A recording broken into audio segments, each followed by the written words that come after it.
വർഷങ്ങളായി ഇതാ ഇവിടെ ഒരു കമ്പാർട്ട്മെൻ്റ് ഉണ്ടായിരുന്നു നമ്മളെ ബസ് സ്റ്റാൻഡിൽ. അമ്മച്ചി കണ്ണ് വയ്യ, വലിയൊരു ഓപ്പറേഷനുള്ള കണ്ണാണ്. അപ്പോൾ അതുകൊണ്ട് ഇതേപോലെ ആരെങ്കിലുമൊക്കെ വരും, എന്താണ് ഞങ്ങൾക്ക് ബുദ്ധിമുട്ട് കാര്യങ്ങളൊക്കെ ചോദിച്ചിട്ട് അവർ പോകും. അപ്പോൾ അവർ പറയാം നാളെ തന്നെ നമുക്കത് ഉടനെ ശരിയാക്കാം. നമ്മളിപ്പം വളരെ ബുദ്ധിമുട്ടിലാണ് മോനെ.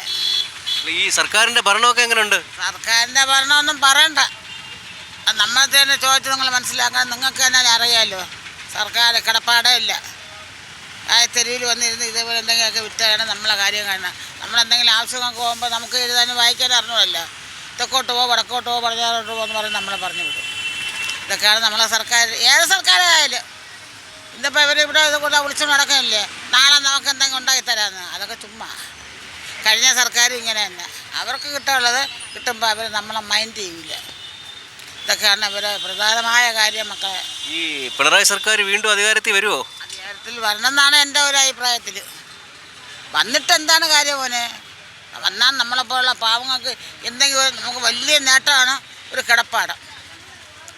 ഇതേപോലെ ഒന്ന് ഇരുന്ന് കുടിച്ചിട്ട് നമുക്ക് ഈ അന്തി ചായ്ക്കണമല്ലേ.